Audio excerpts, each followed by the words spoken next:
1 കോടി ജനങ്ങൾ പങ്കെടുക്കുന്ന ലോകത്തിലെ ഏറ്റവും വലിയ ഇവന്റായി ചരിത്രത്തിൽ ഇടം പിടിക്കാൻ പോകുന്ന തയ്യാറെടുപ്പുകൾ. ലോകശ്രദ്ധ നേടുന്ന അന്നേ ദിവസത്തെ മെസ്സിയുടെയും സംഘത്തിന്റെയും യാത്രാ ക്രമീകരണങ്ങൾ ഇപ്രകാരമായിരിക്കും. രാമനാട്ടുകരയിൽ തുടങ്ങുന്ന വാഹന റാലിയിൽ പോലീസ് വാഹനങ്ങൾ, സുരക്ഷാ വാഹനങ്ങൾ, പിന്നാലെ സംഘാടക റിപ്പോർട്ടർ ടീമുമായി സഹകരിക്കുന്ന കമ്പനികളുടെയും സ്പോൺസർമാരുടെയും പ്രചരണ വാഹനങ്ങൾ, കേരളത്തനിമ വിളിച്ചോതുന്ന നിശ്ചല ദൃശ്യങ്ങൾ. തുടർന്ന് രാഷ്ട്രീയ സാംസ്കാരിക പ്രമുഖരുടെ വാഹനങ്ങൾ, സർക്കാർ വാഹനങ്ങൾ എന്നിവയുടെ നീണ്ട നിര. ലോക ജേതാക്കളായ മെസ്സിയുടെയും സംഘത്തിന്റെയും ഓപ്പൺ ബസ്, പിന്നാലെ സർക്കാർ സെക്യൂരിറ്റി, ഫുട്ബോൾ ടീമുകളുടെ വാഹനങ്ങൾ, പോലീസ് വാഹനങ്ങൾ. ലോക ഭൂപടത്തിൽ കേരളത്തെ അടയാളപ്പെടുത്തുന്ന റിപ്പോർട്ടർ ബ്രോഡ്കാസ്റ്റിംഗ് കമ്പനിയുടെ മഹാ ഉദ്യമം.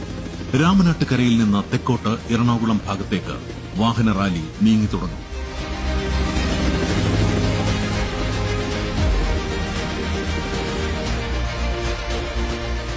ആരാധകർക്ക് മെസ്സിയെ കാണാൻ ഹൈവേയുടെ ഇടത് ഭാഗത്തു നിന്നും സാധിക്കുന്നു.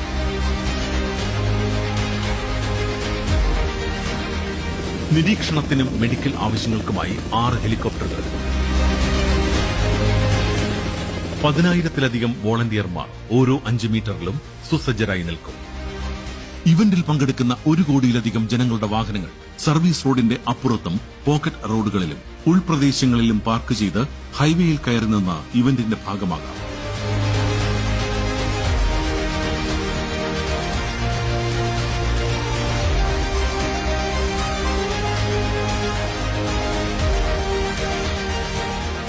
രാമനാട്ടുകരയിൽ നിന്നും ഇടിമുഴിക്കൽ, കാലിക്കറ്റ് യൂണിവേഴ്സിറ്റി, തലപ്പാറ, പുത്തനത്താണി, വെട്ടിച്ചിറ വഴി നീളുന്ന വാഹന റാലി 50 കിലോമീറ്റർ പിന്നിട്ട് വളാഞ്ചേരിയിൽ സമാപിക്കുന്നു.